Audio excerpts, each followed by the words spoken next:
Hey everybody, welcome back to C3 Mods. This is episode 13. I want to talk to you about my headlight conversion.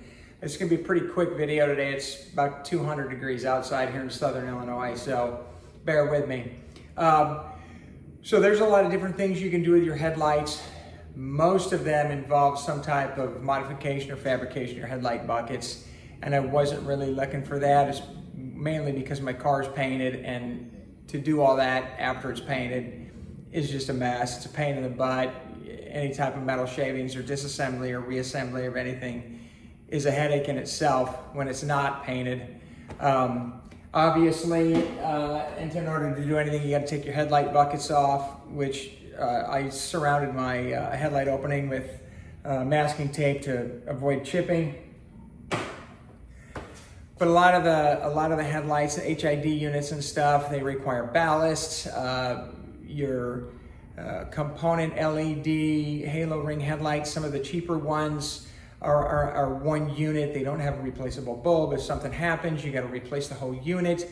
They may or may not match. They may or may not be in production anymore. And again, taking the headlight bucket off, you're just increasing your chances of nicking or scratching the paint or whatever. But here's what I did. So there's a company called Dapper Lighting. This is their headlight unit, and this is why I like it. This unit, this base here, is thin enough to slide in your metal bucket that is attached to the headlight assembly that does the rotating for the adjusting, and it's small enough to go through the hole in the back of the headlight housing itself. So you don't have to do any modification. And there's a caveat. I'll get back to that in a second. They have the projector headlamp housing is built inside of it. It came with a protective plastic coating that I opted to pay to have them put on. But here's why I bought this. This is what I was really after. This is a removable bulb. This is an optional 30-watt LED bulb. It's the same low beam, high beam, same bulb. Everything's built in. It goes right into the housing. So if your headlight goes out, and you can get these in halos, I chose not to. If your headlight goes out, you can just replace the bulb. Reach behind, open your hood, reach behind the front portion of the car, and pull this out and get a new one. They have standard bulbs, which are no charge. They have a 17-watt, which I think was a 125 for two, and they have the optional 30-watt, which is 150 for two. So do the math. C3 Corvette, 4 headlights, $300 worth of bulbs. They have a built-in fan, as you can see here. That's what keeps it cool. That's why there's no giant heat sink on here. That giant heat sink on your cheaper models is what causes you to have to do all kinds of modifications to your headlight buckets, and to me it's not worth it, especially if you get a headlight go out, now you got to take everything apart again. So let me tell you about these. These are glass. They're not plastic. You can get them with the OEM glass cover with the ribs. I chose not to. This car's not factory. It's a resto mod. You can get these in chrome backing or black. I got the black. You can get halo, no halo. I chose no halo, and keep in mind everything's an option.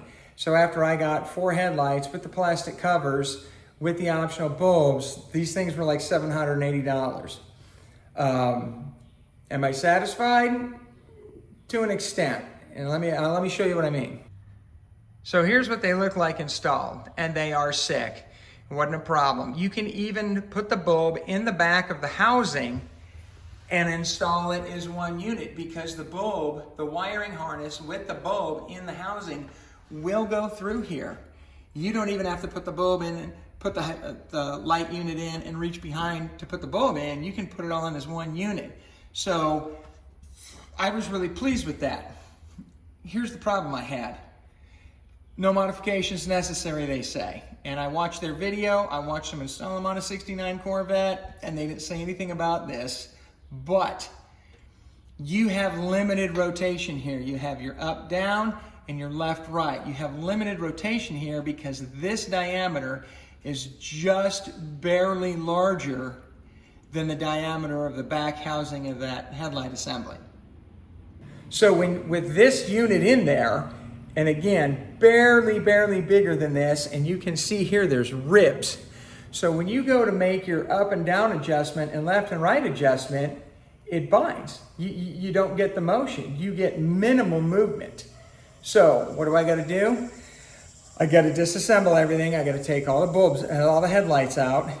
I got to get a grinder, and I got to wallow those holes out. I don't need to do it much, but the point is I have to do it. So I'm sure somewhere on their website there's a disclaimer that says minor modifications may be necessary, and I probably saw it. I probably overlooked it because one of the selling points was this fits. But, you know, $780 is a lot for 4 headlights. Do I think I paid too much? Well, what I really paid for was this, the removable bulb. I didn't have to get the expensive ones. I could have got the standard ones that are no charge. So the headlights themselves with no halo and the standard bulbs are probably, you know, $400 probably with shipping, so you figure $100 a headlight. But it was my choice to opt to get the 30-watt bulbs, and they're super bright, trust me. Unfortunately, they just point at the ground. So I got to go back and fix all that, but I just wanted to give you a heads up. Dapper Lighting, and if you want a bulb that you can replace if you want a headlight assembly that you can replace the bulb in and still have killer lighting, and since they're LED, they don't draw a ton of power, you don't need relays, your conversion, everything is right in here. Fan on the back keeps it cool. This plugs into another pigtail that plugs into the factory wiring harness. So I have the factory 69 halogen plugs that plugs into their pigtail, and then the bulb plugs into it. So literally plug and play, it just doesn't have the adjustment necessary because the holes are not wide enough to give that adjustment. But the plastic protective covering was $40, I think, and or $50. I think I paid them $40 to install it. I am kind of disappointed that it's starting to come up around the edges in some places. You know, for the price that I paid for the headlights, I am disappointed in that. I thought it would stay on better. I do have the rock guards. Do not kid yourself that 68 to at least 72 Corvettes were designed so that the headlights can shine through the grills. That's bullshit. There's factory plastic gravel guards that go there that are supposed to protect your headlights from that. A lot of guys think it's cool, take them out, or they were probably out when they bought the car, or they never knew that it was a thing. And I see a lot of guys with the headlights and they turn the park lights on and the halos light up underneath the grill. That's cool if that's your thing. That's not my thing. And for the money that I paid for these, I'll keep the rock guards in place. So I hope that gives you some options. And I'll post another video after I get it done. Like I said, it's so hot here. It's probably going to be a while before I get back to this thing. I still got air conditioning to do. I got a short with the vintage air system and the wiring somewhere I got to figure out. I'll get back to you on that as well. But check them out, Dapper Lighting. And tune in. I also have some 3 other channels coming up. We're doing modifications to mine and my wife's Honda, my son's Jeep, and my other son's Cadillac. Those will be coming out probably within a month or so after I get all the content together. So don't forget to subscribe, don't forget to like, and check out my links next to the title. Thanks, you guys take care.